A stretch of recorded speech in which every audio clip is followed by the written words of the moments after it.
Well, good evening, Marco. How are you? Hi, very good. You?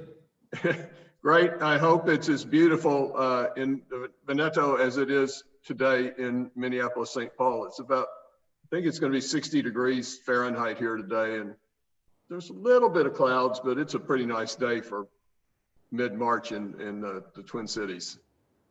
Yeah, also here we have the start of the season. It seems to be really good.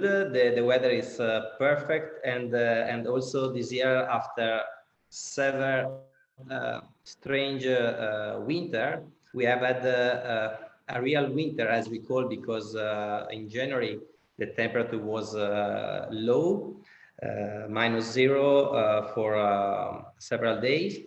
And now the spring start in a good way with sun and the temperature that is perfect for the start of the season. So we hope for the 2021 that will be a great vintage. So I know things are kind of difficult in Italy right now with COVID. I hope you and your family are not too affected by that, and that you're staying healthy and safe. Yeah. Luckily, we are everyone are in a good health. So but I think that everybody in the world are a little bit concerned about this situation, because we don't know when it's finished, and we are always on alert, because it's not easy to work in this difficult time, and we can't stop the production, because the nature doesn't care about the virus or something like that. So in spring the vines start to blow, and we have to work with it. So we every day cross the finger, because we need the health to work with the vines. So we hope that this situation it will be over as soon as possible. Yeah, I do too. I'm sick of wearing this mask. I wear it about 60 hours a week. It really gets old. So I would encourage everyone watching to pour themselves a glass of the 2012 Valpolicella, which was the wine we'll start with. Let me rephrase that.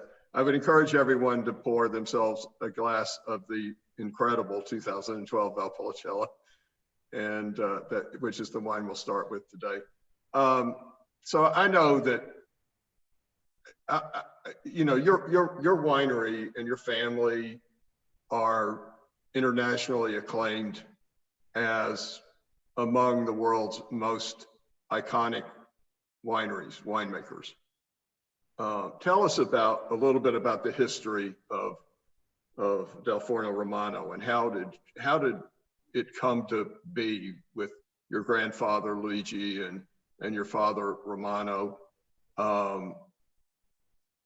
and how did we get to this point in a very relatively short period of time, where when you mention the words Valpolicella or Amarone or Recioto, your winery is at the top of the list of wineries that are taken seriously?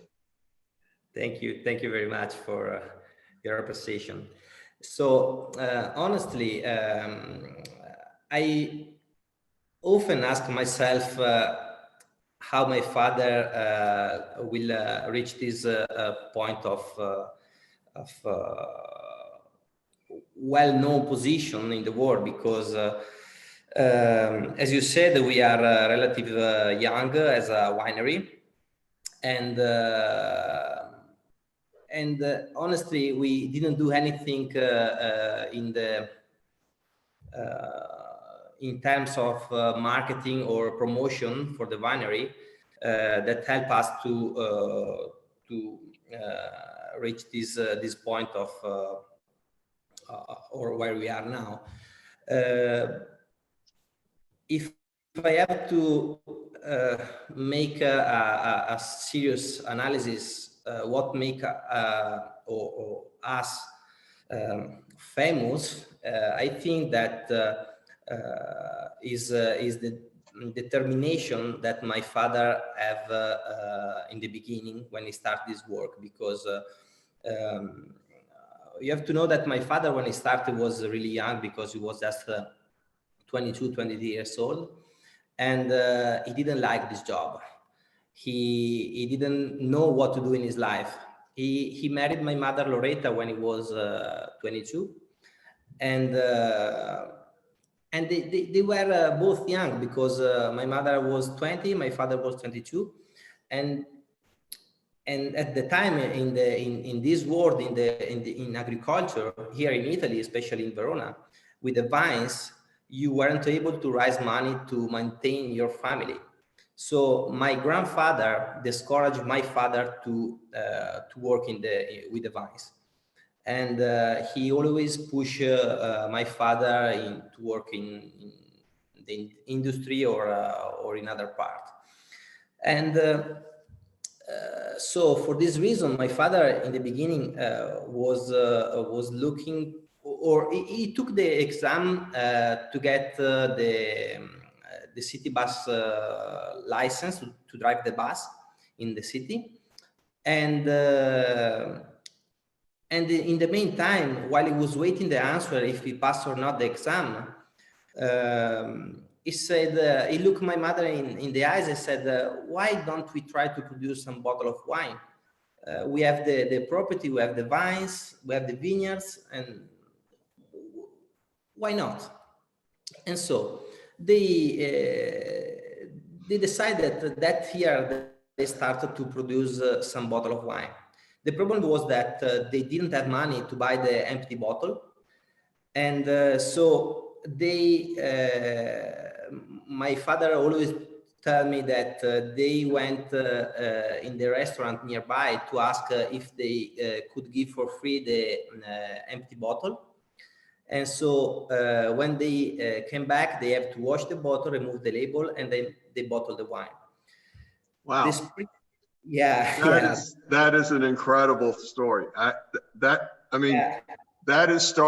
starting with your bootstraps, right? I mean, that is we had, excuse me for interrupting you, but we had one of these conversations with a chef who's very, very famous in the United States, the most famous chef in the United States. We had a Zinfandel tasting with him, and he told the story about when he opened his restaurant in the Napa Valley, which is generally regarded today as the best restaurant in the country, and certainly one of the best restaurants in the world. That he didn't have enough. He paid his lawyer, who put the deal together for him, with olive oil, because he didn't have any money to pay him. Wow. But he also didn't have any money to buy saute pans. So opening night, they actually used stock pots. They sauteed the fish in the bottom of stock pots. Like the stock pot was a saute pan with really high sides, because he had stock pots. They came with the restaurant when he bought it, but he didn't have any money to buy saute pans.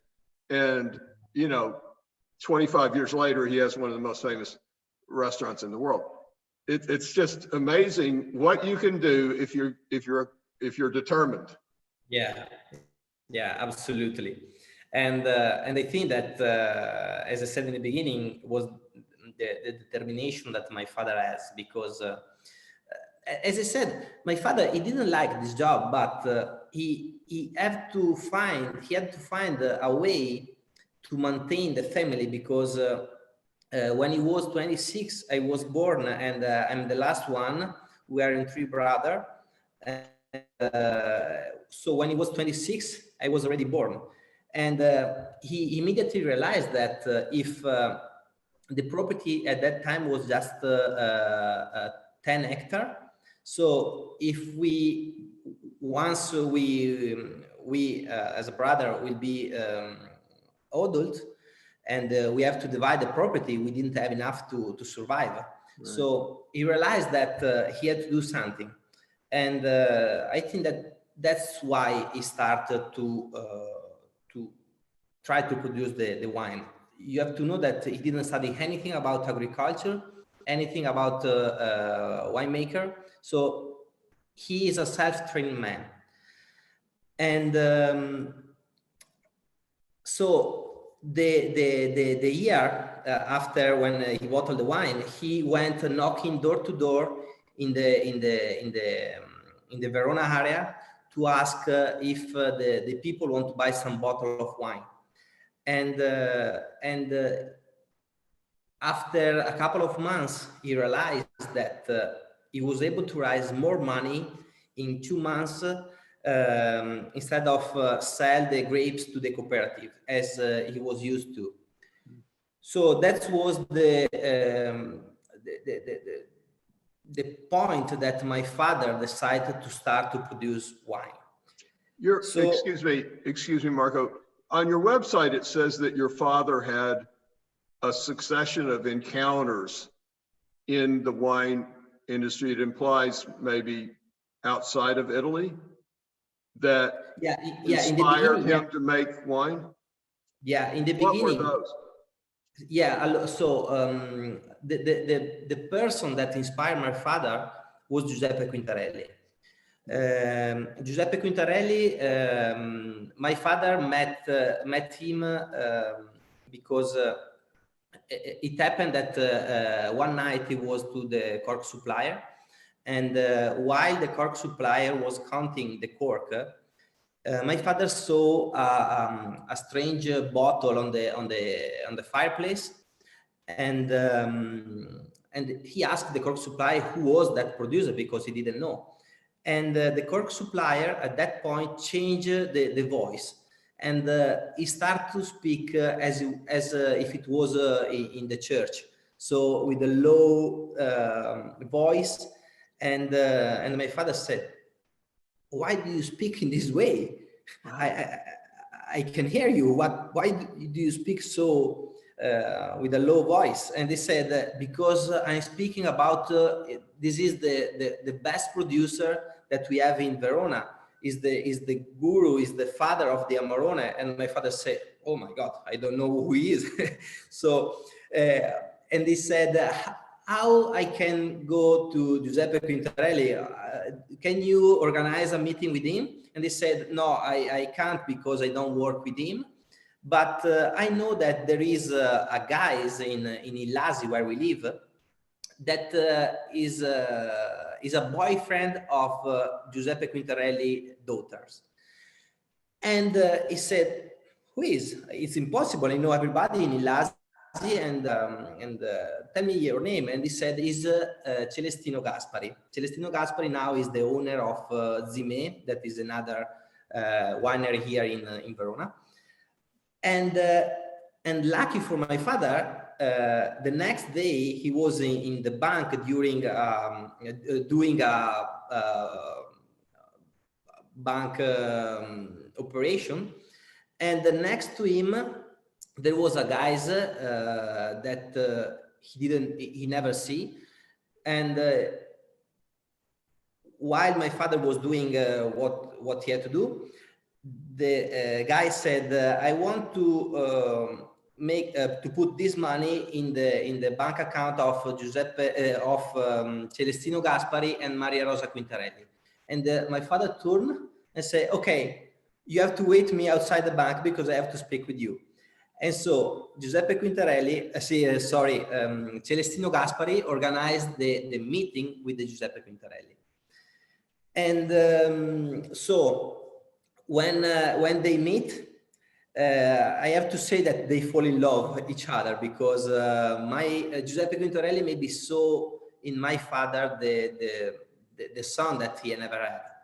And he explained everything to my father, how to produce a great quality wine.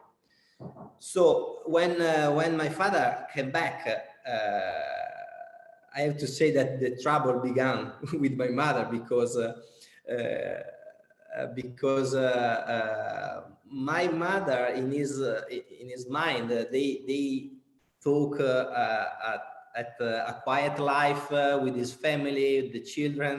But when my father came back after this meeting, he said he made a promise to himself that only a death or a serious illness could stop him. anything else. So it was really mine to do something that was important for him. And so when he come back home, he start make uh, to buy the machine to work with the vines to produce they needed to work to try to produce wine. And so I have to say that even if he didn't study anything, but he learned really quickly what Giuseppe Quintarelli taught him, because the first vintage that we put the label on the bottle is 83. And with the vintage 87, my father received the first award that was an Italian award of Tre Bicchieri, and was the only Amarone that was that win the award on that vintage. So excuse me. Are you saying that the fourth vintage? I have a couple of questions. How old was Giuseppe Quintarelli when your father was 26? How old was Signore Quintarelli when they met? I'm not sure, but maybe 55, something like that. So they really were like father-son, and and was it more? Was the relationship more than that one conversation? Was he a mentor to your father ongoing for? And also thanks to Quintarelli, I remember that the first vintage that we produced was sold 100% in the US market, because one night, so my father, what happened? My father produced the wine, and then he went to Giuseppe Quintarelli to let him try the wine and to have his opinion. And one night, while he was brave. That was brave. And one night when he was to Giuseppe Quintarelli, there was also the importer of Giuseppe Quintarelli, and he asked, "May I try the wine?" And my father said, "Why not?" And the importer said, "I want to buy everything. I don't care about the price. I want to buy all the production."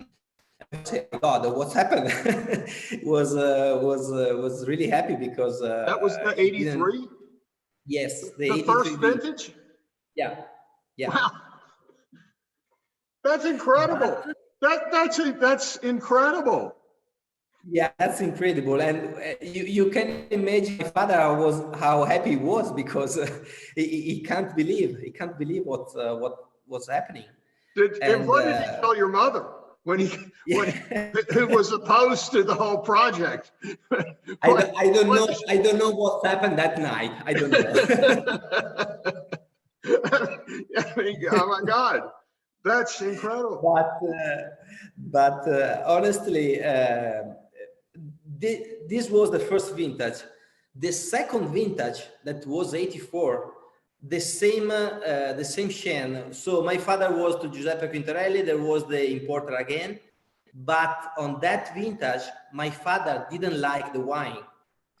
And the importer said, "I want to buy everything again." And my father said, no. He didn't sell the wine, and he sold the wine to the vinegar producer instead of the importer, because he didn't like the wine. So what did he not like about it? Because I don't know, but for him, he wasn't as he wanted. So you can imagine that. Wait, you're telling me that your father, in I guess 1987. No, it was 1980. Yeah. The U.S. importer wanted to buy the entire production, which is 30,000 bottles or something like that. No, was less. At that time was just 5,000. All right, so 5,000 bottles, and your father sold it to a vinegar producer instead. Exactly. That's is when I say is the determination that my father has at that time. Because well, you know, one of the results of that is that the importer desperately wanted to buy the 85. he so we was condemned because we with the our first importer for 27 years we work with them.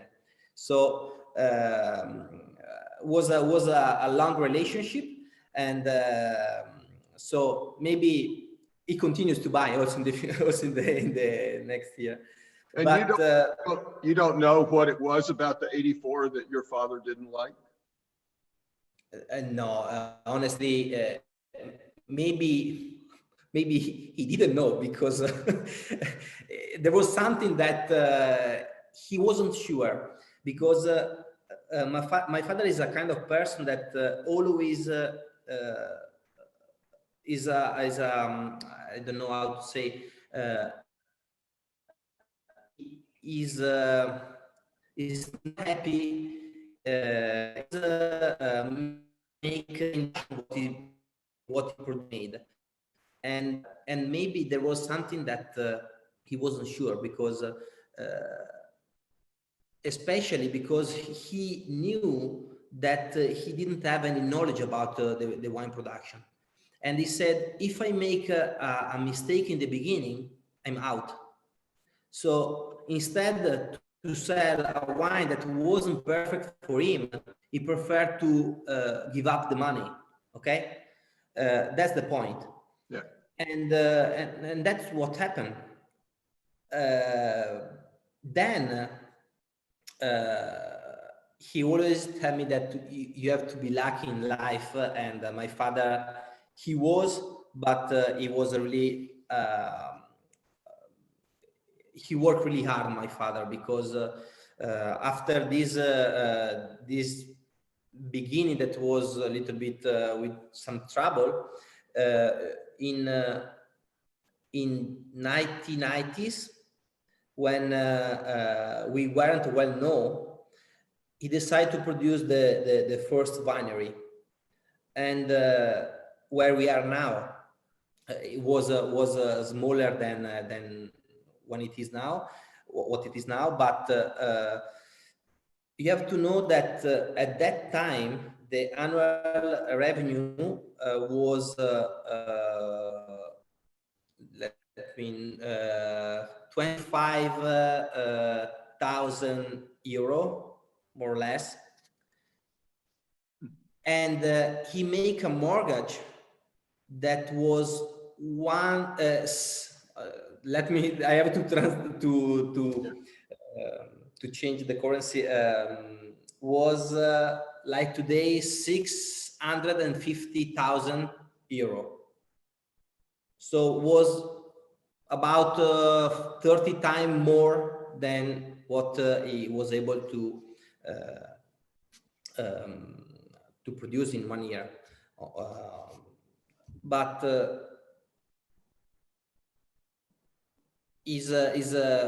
my father really believed in this project, and as he said in the beginning, only death or a serious illness could stop him, and he did this, because he traveled a lot also in France to understand from the French producer how they produce a great quality wine, and he immediately realized that we have to change the way that we grow the plants, the vines. So in 97, he started to replant the property in a high density way, and it means 13,000 plants per hectare.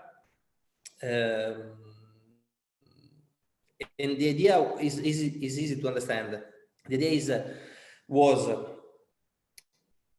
produce less quantity per vines, but to maintain a great quantity per hectare. And in this way, we can reduce the time of the appassimento because we have a really high concentration in the bunches, and we don't need to dry for a long time the grapes because we have enough just in the beginning. So what we need with the appassimento is just to, especially for the Amarone, to give the time at the yeast and the bacteria that are on the skin to make the microbiological transformation fermentation inside the berries. So in this way, we have the aroma that we need for the Amarone. We need the appassimento just for this reason, not to lose water. If we could to not lose water, it will be fantastic for us because we have enough sugar in the beginning, but it's impossible to make the appassimento without losing water. So that's the point. So if we can back up a little bit, yeah, you in passing mentioned that the 87 vintage, I assume the Amarone got Tre di Bicchieri from Gambaro Rosso. Yeah. And for the people watching this who may not understand what that means, Gambaro Rosso is kind of the Bible of the Italian wine industry, and Tre Bicchieri, which means three wine. Gambaro Rosso means red shrimp, but it's just the name of this publication. But the Tre Bicchieri is 3 wine glasses, which is the highest accolade that Gambaro Rosso gives wine each year. And just to put that in context, it means more than 100 points from the Wine Advocate, Wine Spectator, and James Suckling combined, because it is the highest accolade from a publication that is entirely focused on Italian wine. And the people who determine those accolades are the most knowledgeable people in the world about Italian wines. And there are very few wines each year that receive the Tre Bicchieri accolade. And so it must, I mean, it's just hard to, honestly, I know you're telling me the truth, but it's really hard to believe that any wine would get Tre Bicchieri in its 4th vintage. It's hard to believe. Yeah, but you have to know that on that vintage, Giuseppe Quintarelli called my father and they said, if I were you, I will not go to receive the award because it's impossible that only you in Verona receive the award. And my father said, why? It's my first award and I want to receive the award. I didn't do anything wrong, so I just make the wine and they judge the wine. So, but Giuseppe Quintarelli on that situation was really upset with my father because I don't know why, maybe some jealousy or. I'd say he may have been a little upset that your father got the Tre Bicchieri and he didn't.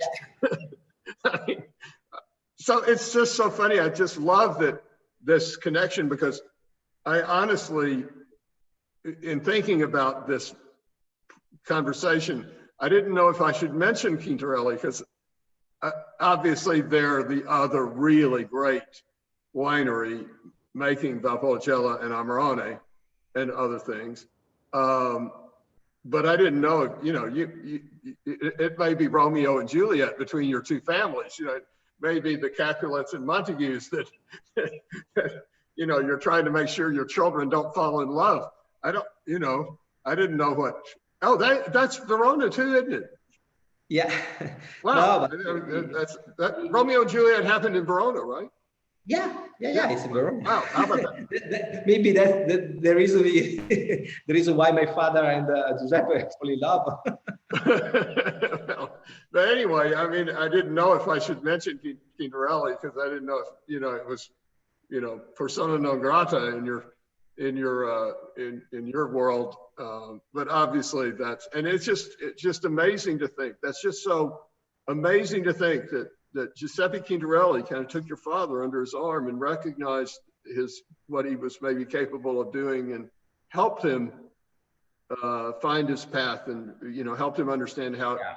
Because the way the wines, your wines, they're made in a different way than really wines made anywhere else in the world. So he couldn't open up a winemaking for dummies book and know how to make Valpolicella and Amarone at a high level, because there's only a handful of people in the world that make wine the way that you do, and they're all there in Verona. So he would have had to have otherwise he'd have had to be pretty darn lucky to figure out how to make great wine.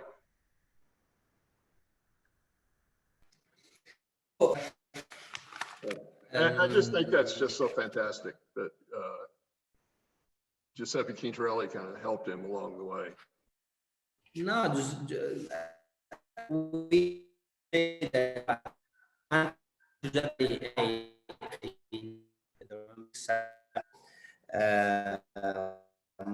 my father really relationship. They meet and they exchange wine. So it's strange nowadays. Is especially here in Verona. I don't know where some place different it could be, but here in Verona it's difficult to find a real relationship between some producer, especially with the best producer that we have in Verona, that is Giuseppe Quintarelli. Sometime I can't imagine how they can get along for a long period without having discussion or any jealousy, or maybe there was some jealousy, but they didn't show. And I have to say that they have maximum respect for each other. And as a son of Romano, I have to say that to me it's something unbelievable and fantastic to think at this situation. Please tell us a little bit about the 2012 Valpolicella. I mean, yeah, we're 40 minutes in this and we haven't really mentioned the wine yet. Yeah. So 2012, it's a vintage.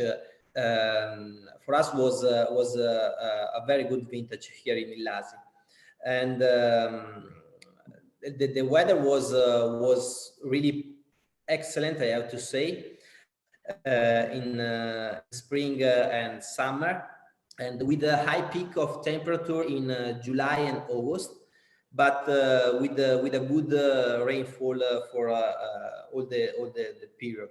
So I have to say that 2012 was I can't say perfect, because unfortunately we have had some hailstorm. We are hit by hail in June and this for us it's a big problem, because almost every year we have the hail that destroy part of the production. And during these vintages where we are hit by hail, we have to we need more selection. We have to be more careful with the selection of the grapes, and of course we lose a part of production. That's the biggest problem. But in terms of quality, I have to say that 2012 I can't say that it is one of my favorite, but is one of the greatest vintage that we have had in Illasi. Despite the conditions of the hail and maybe the high temperature in July and August that are not the best, but but the wine, the result is fantastic in my opinion. Now it's really drinkable, and it start to open up as it has to be. I think that this wine, if we live in, of course, if we stock in the cellar in the perfect way, in 10, 15 years, it will be fantastic.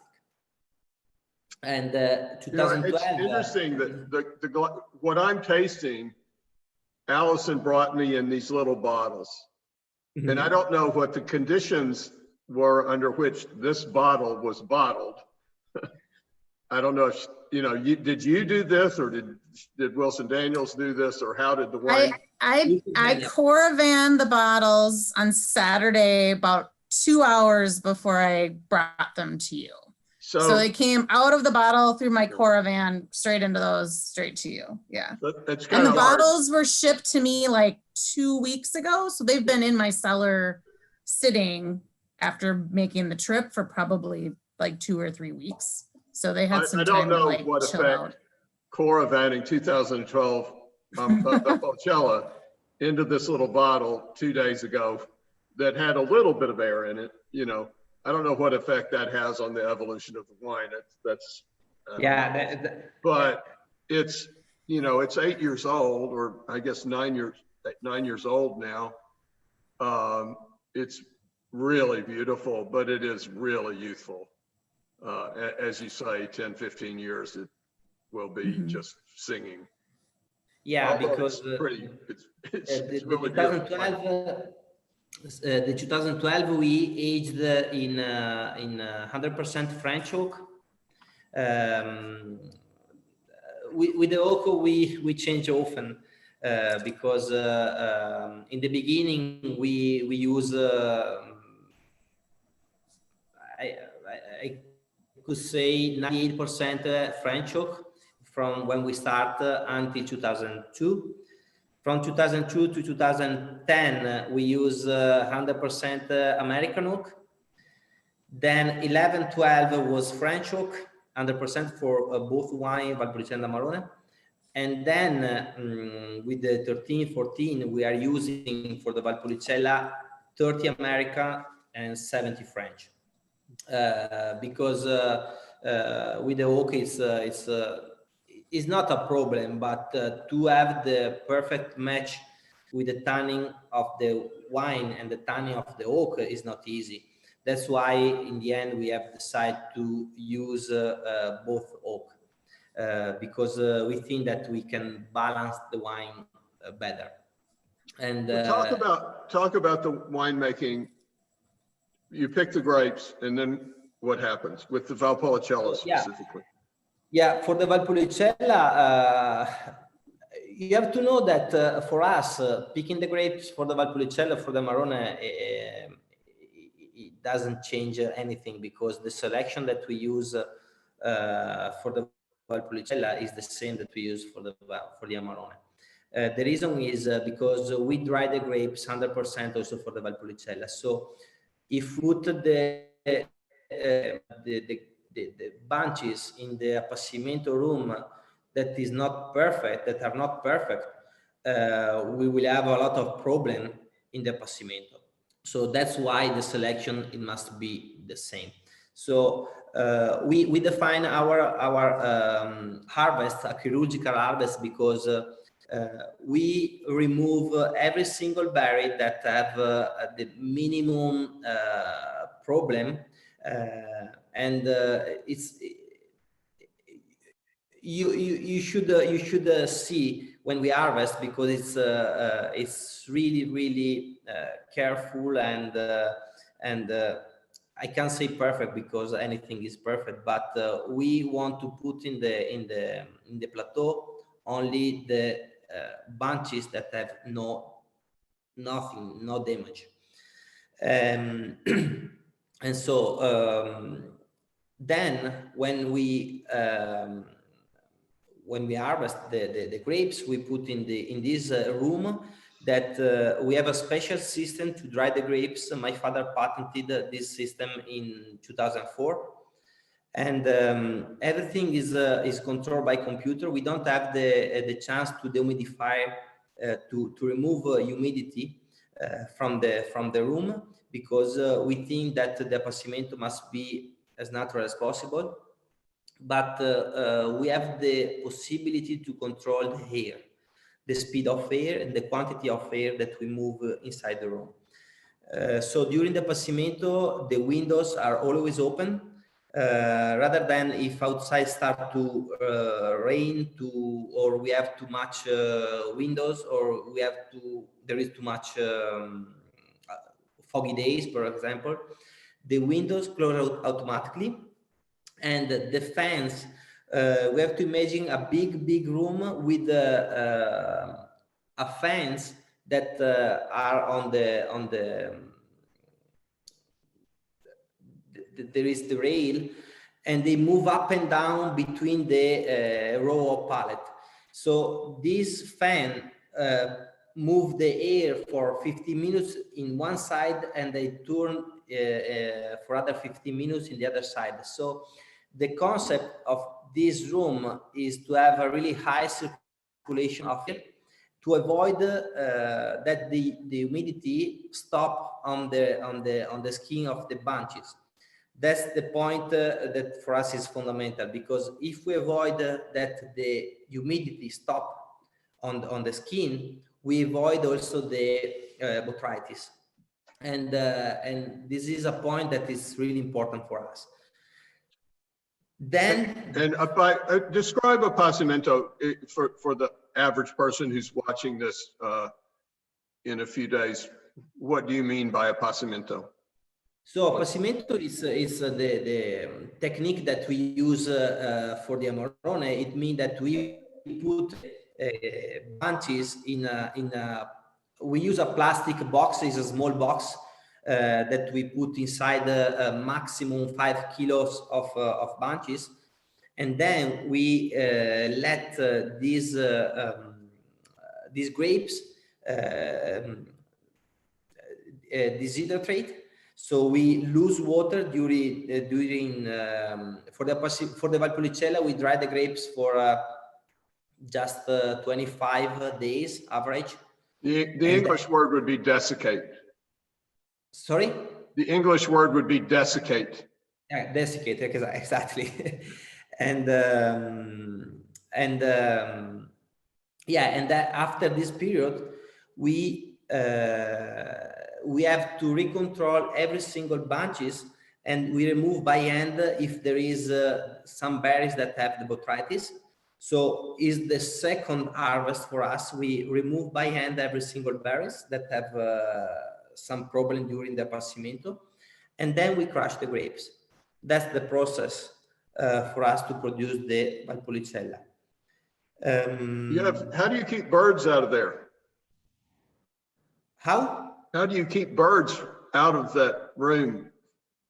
We have the windows are open. Yeah, with the nest.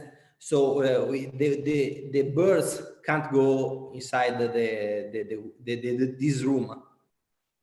Okay. I was kidding. So you and your two brothers are, I mean, your father's still alive. Yeah. But you and your two brothers are operationally running the winery now? So I have to say that my two brothers, since the beginning of 2020, they decided to leave the company, and they are not more with me, and they decide to do something different. But until January 2020 was they work with me. We work all together. So for me, 2020 was a really challenging year because of the situation, of the world situation, and also for my personal situation.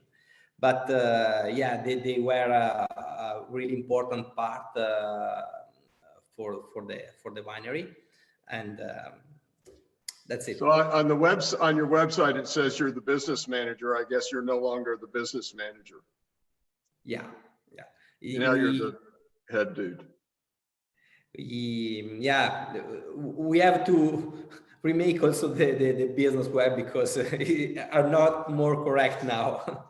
But you said that your father, I think you said he didn't like the wine. he didn't like this job in the beginning, Yeah. not the wine. Do you? Yeah. Maybe because I'm born with the winery, and I really like this kind of job because in my opinion it's I have to say that it's a complete job. You start with the decision how to feed the vines until you sell the bottle.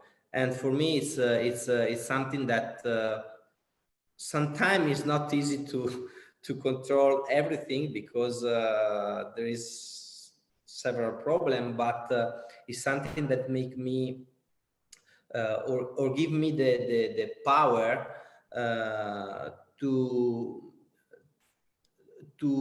discover, to research how to raise the quality, how to do a better wine, or to respect more the environment. So there is several aspects that to me it's really important. And before my brother lived, I was in charge for the vines, and I have to say that it's a fantastic work because you learn a lot of things about the nature, about the how the vines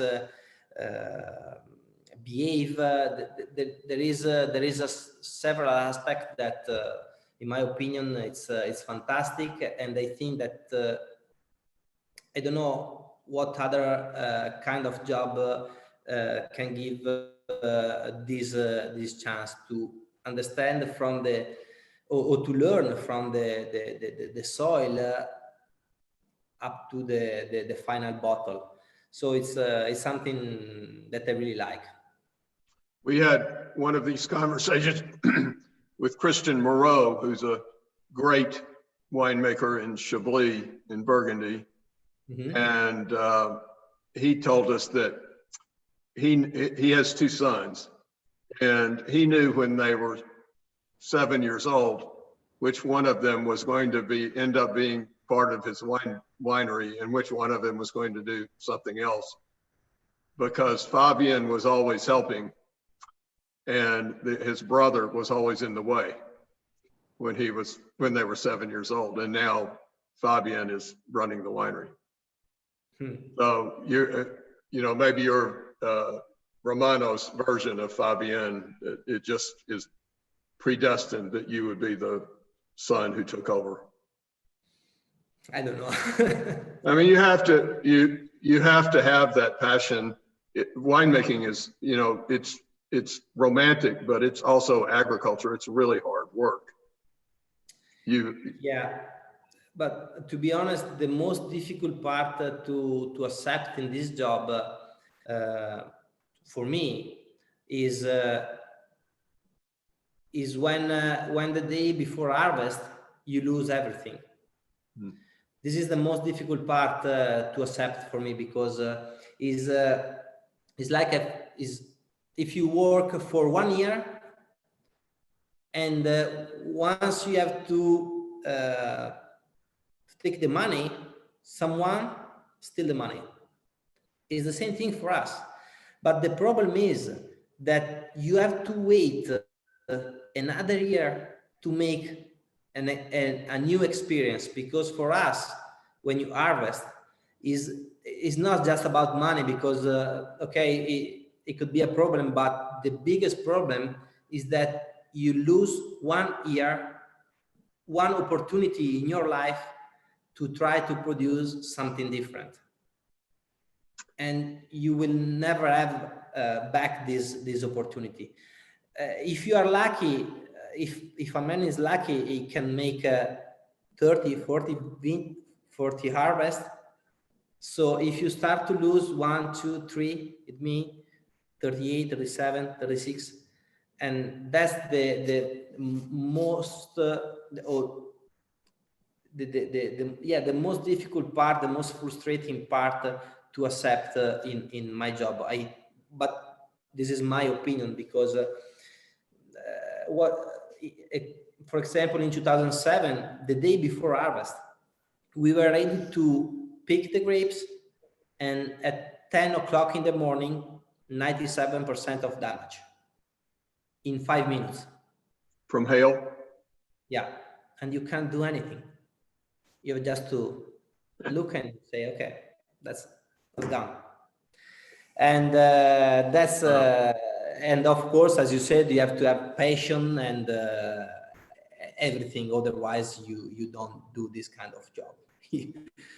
There's a fantastic Netflix documentary called A Year in Burgundy. Yeah. Have you seen it? It's really good. And it's basically 4 wineries. It's 2 things. It explains why Loire Burgundies are, Blue Bruno Clavellier wines are $100. Nicolas Rossignol wines are $175. Perelmino wines are $400, and Loire wines are $2,000. It kind of explains why that is.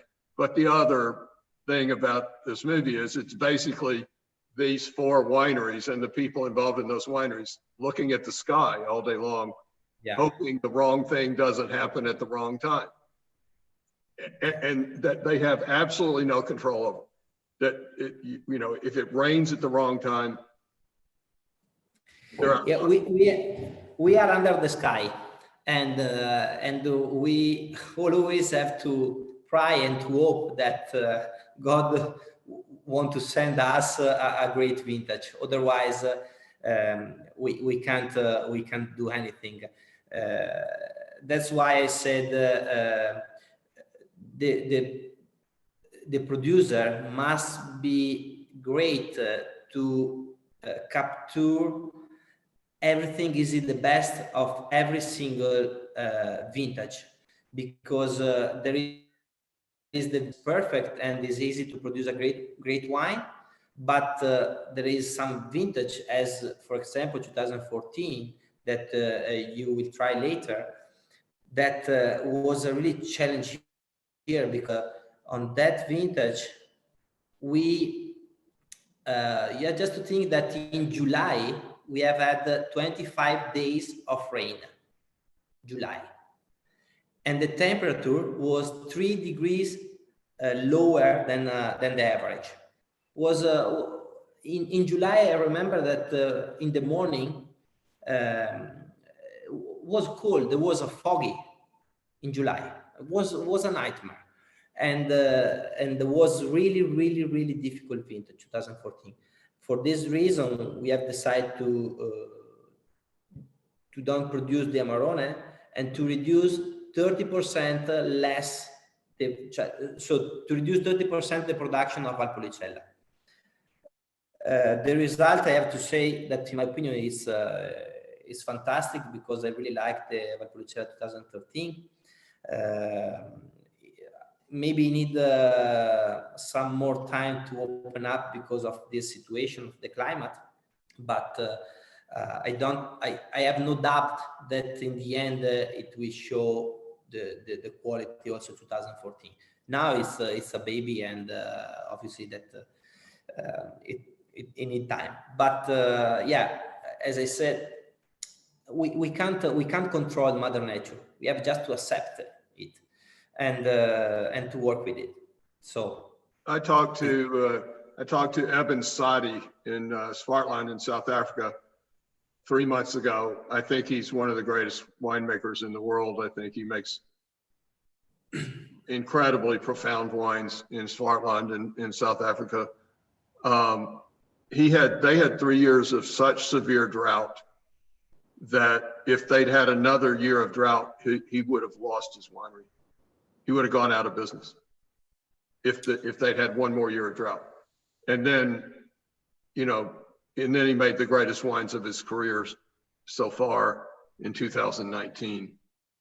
But he came that close to losing everything over, you know, conditions that you just have no control over. There's nothing you can do. Hail destroyed 97% of your crop. I mean, I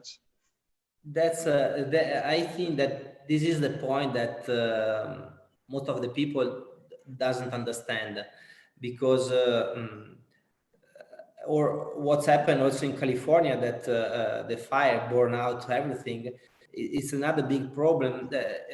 We are facing a really climate change, because I don't want to say that it's a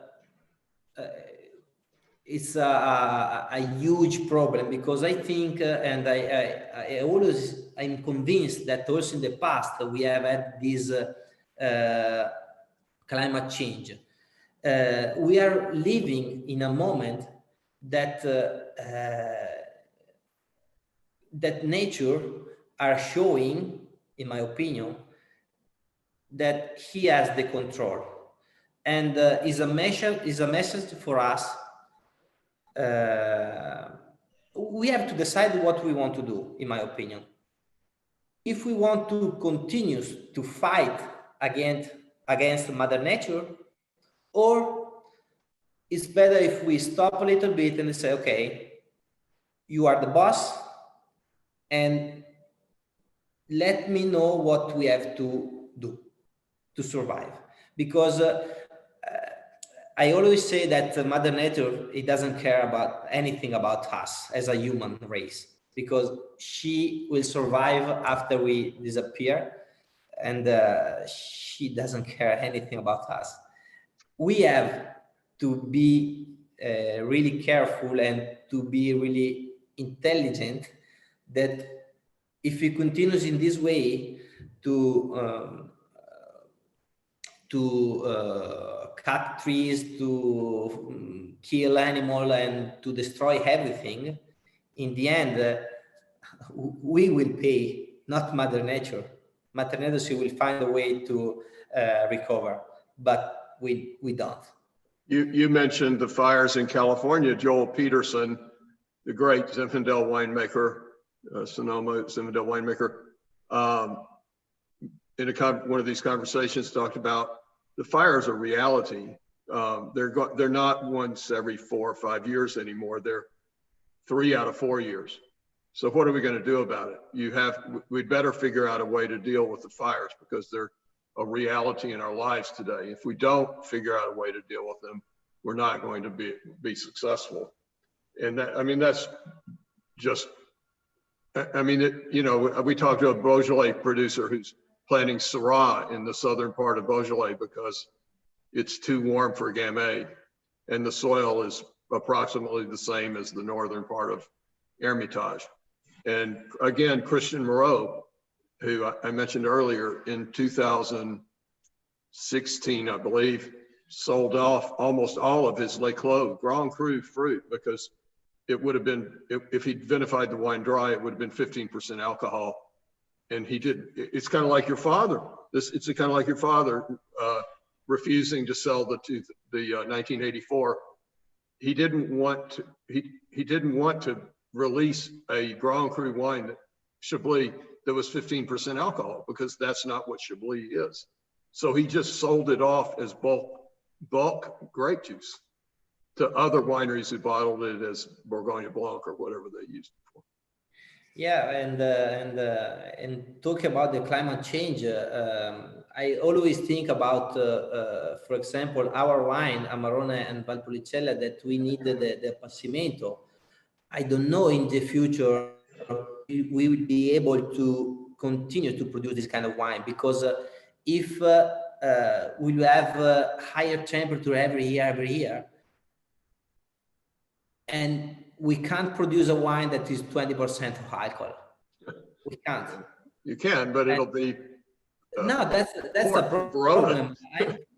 I'm thinking about, because it's not something that will never happen. because as you said, for some producer, 15 alcohol is a problem. For us, normal is 17, 16.5, 17. But if it's 18, it's a big problem also for us. And it's a situation that I think it's something that the producers have to think about, but not only the wine producer, but in general. Because I always say that we have a big responsibility for the world, because the choice that we make when we decide to protect the vines or we decide to feed the vines make the difference. And I don't want to speak about organic or biodynamic, because I don't want to speak about this argument. But I have just to say, or to suggest that we have to think at every single action that we do every day, and to think how we can make a better world for the next generation, or for the people that they have no responsibility for this, for what is happening. And I know that we are talking about something that it doesn't. It's not for just for Dal Forno, but it's something that I really feel on my heart. So it's something that for me is important to speak about. So let's talk about the 2013. Yeah, 2014 is. I would like to say that it was a perfect vintage with no hail, and the condition was absolutely amazing. Weather, water when we need water, sun when we need sun. No high peak of temperature. Was really perfect. Was a vintage that we start the harvest start later compared the previous 5 or 6 years, because the temperature was on average. So July, June, and August, we didn't have a high peak of temperature and then drop. And also the water, because you know that the most important things for the vines is to have the water when the vines need waters. In this way, the vines doesn't stop to work. They continue to work in the perfect condition, and also the sugar, the tannins, and the aroma ripen in the right way. So I have to say that maybe it's one of the greatest vintage that we have had. This one, as I said, was aged for 30% American oak and 70 French oak, and the process is as the same as the 2012. So when I smelled it, it struck me as having more freshness than the 2012. But then when I tasted it, it struck me as having more weight than the 2012. So that's a really good combination. Is this deepness that it has on the palate with the fresh acidity that it has on the nose. It's really, really beautiful. Well, they're both really beautiful wines. The 2013 maybe it's a little bit more something. I don't, sexier. It's more, it's sexier. It's a wine that is it seems to be more ready to drink right now compared with the 2012 because we always look for the balance of the wine, and when you speak about the balance of the wine, you have to speak about the balance of the grapes, of the bunch, of the vintage. So if the vintage is balanced, it's easy to make, as I said, a great wine. And that's the point. We don't do any miracle. We just transform what we have in the fields into wine. This is what we do. We don't. We can't make a great wine in a bad vintage. We can maximum make a good wine, but not a great wine. Great wine becomes just from the great vintage, and that's why there is a few great vintage in the world. Well, an ongoing theme in these conversations is that the great wines are made by winemakers who get out of the way and let the wine make itself. Yeah. Right. I mean, we hear that's, and it's truth. I mean, it is truth. You can't. Yeah, it's. I always say that everybody can make a great wine 1 year, but the problem is to make a good wine every year. That's the most difficult part, because 1 year, if you are lucky and you find a great vintage, everybody can make a great wine. But in 25, 30, 35, 40 years, that's the difficult to point, because as I said, if you have a great vintage, everything is easy. I talked to Oscar Arrivabene from Domenico Clerico last week, and he said, I know it's not your part of Italy, but I'm sure you know the wines. I don't know if you know him, but he said exactly the same thing, which is that, with what's going on in the world today, you might be able to make great wine one vintage in Ireland, but you couldn't make great wine 3 years out of 10 in Ireland, where in Piemonte, you need to make great wine 8 years out of 10, or you can't compete with the other guys who are. That's the truth. That's the truth. Do you think you will ever pay off your father's massive debt? Sorry? Do you think you'll ever pay off that $650,000 loan mortgage your father took out? Not sure.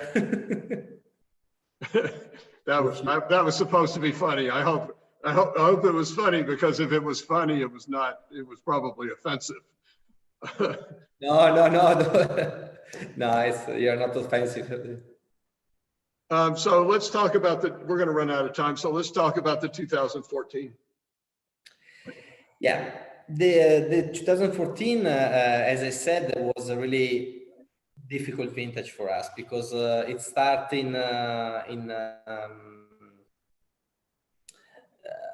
in winter with a difficult time. We have I have to say that we have no winter, because the temperature was higher than a normal temperature here, and then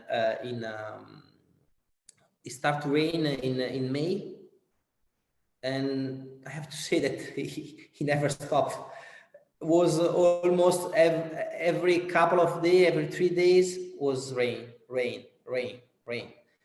and that's why. At that point, we couldn't do anything. We couldn't control the fungal attack. We couldn't control anything, because it was really a nightmare. And plus, as I said, in July, 25 days of rain every day was really difficult.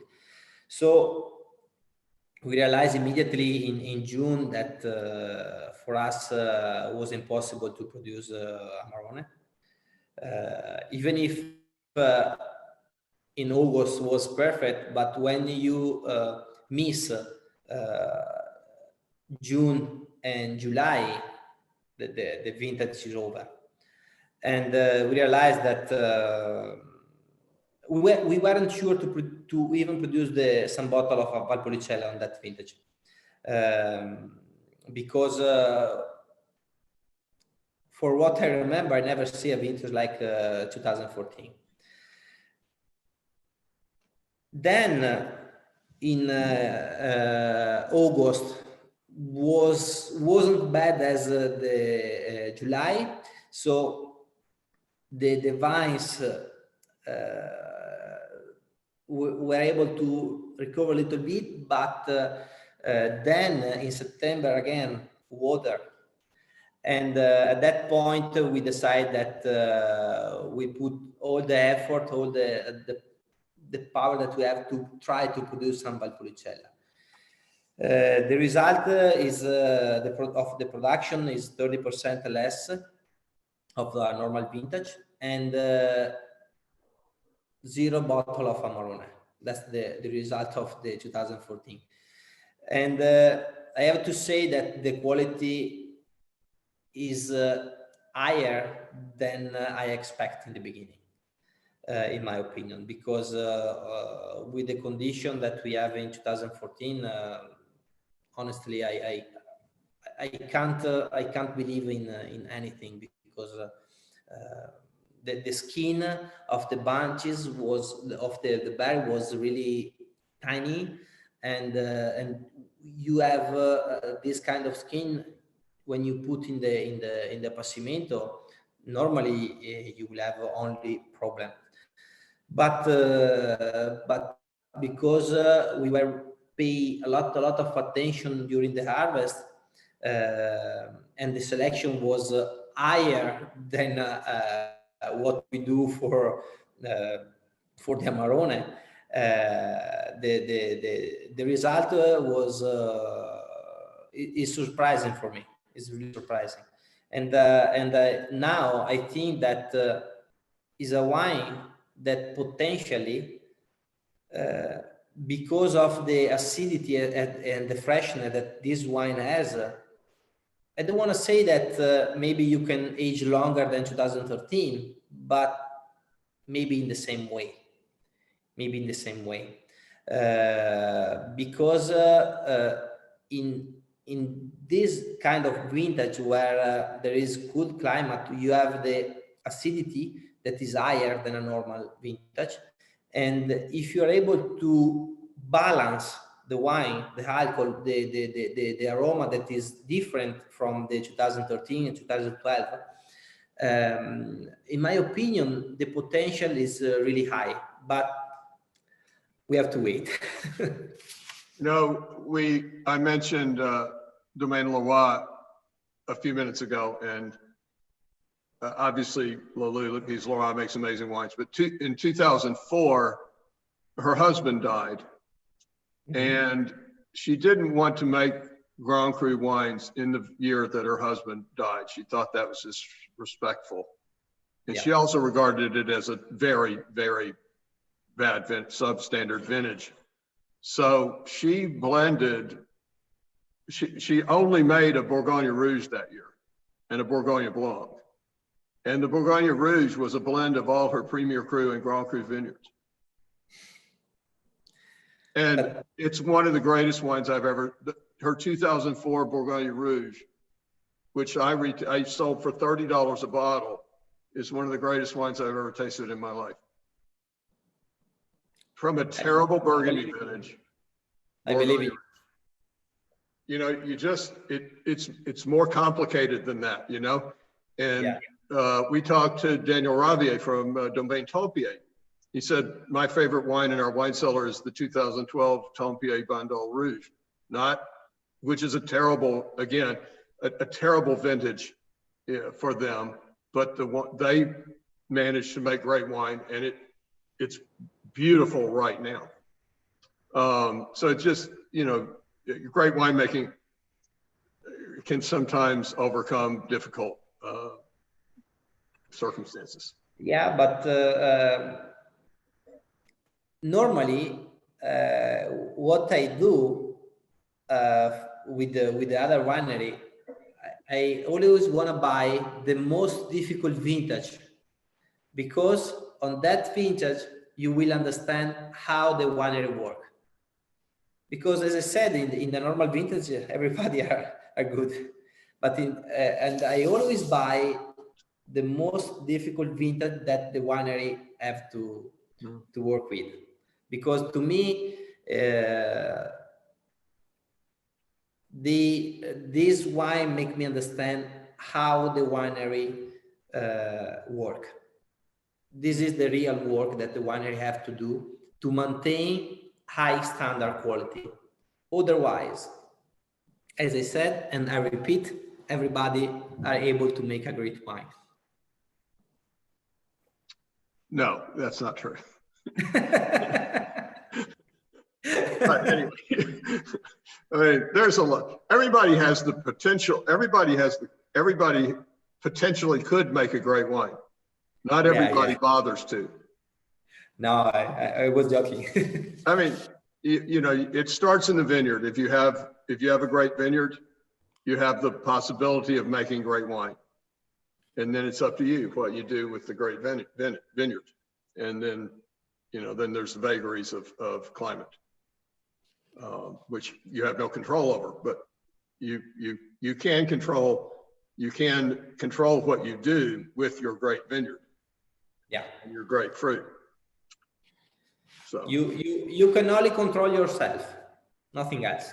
So is there anything you would like to do that your father would not allow you to do in the winemaking at Dal Forno Romano? Honestly, I changed a lot of things when I finished my study in 2004, and my father said, "Okay, you're responsible for the vines." And they said, "Are you sure?" I say, "Yeah, you study agriculture, so you're responsible for the vines." Okay. So when I remember in 2007 that I went to my father, I said that I want to start to turn the soil. He said, "No, you said that I am responsible for the vines. I want to start to turn the soil." And they said, "No, Dad, you have to let me try." And in the end, I convinced my father to start to turn the soil, because it's a long story. When my father started this work, the vines per hectare was at 3,000, not 13,000. That is a normal situation that we have in this area. And the soil, he was used to turn the soil. But the problem when you turn the soil is that you have too much vigor, too much power. And you have the difficulties to control or to balance the vines. And when I said to my father that I wanted to change this aspect, he said he wasn't happy, because in his mind maybe he thought that the quality wasn't higher, or wasn't high as today. But because we started to plant in a high density way the vineyards in 97, and we continue to work as if we have 3,000 plants per hectare in our mind. And they said, in my opinion, wasn't the right way, because when you have 13,000 plants in 1 hectare that eat what is in the soil, you have to feed this plant in the right way. Otherwise, the quality drop. And that's why in 2007,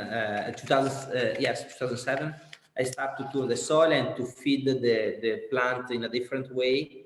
We started to ferment the manure for a couple of years before put in the soil, and we have also the red worm that transform the manure into humus because it's more stable, and so I change a lot of things personally, especially in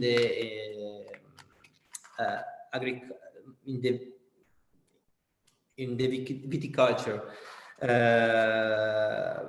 Now there is something that I would like to try, but because my father, retired, so he is not working with us, so he's controlling us, but he's not working physically with us. And he said, it's your responsibility. What you make is just your responsibility. You have to make your own decision. I'm more careful in when I have to change something because you are in charge, and it's your responsibility 100%. So before make something wrong, I have to think about 100 times. Well, if it doesn't go well, you can't blame it on anyone else now. You can't even blame it on your brothers. It's just you. Just me, exactly. So this has been incredible, and the wines are extraordinary, or more than extraordinary. I so much appreciate your time. And Allison, did I leave anything out? Is there anything I should have asked or said that we didn't cover?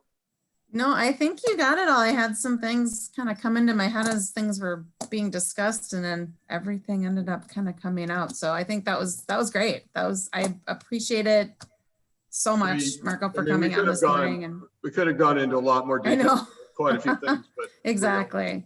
An hour and a half. But I think we hit on the really important aspects for sure. Marco, I always ask this one question at the end of these conversations. Would you share with us perhaps your most memorable wine experience?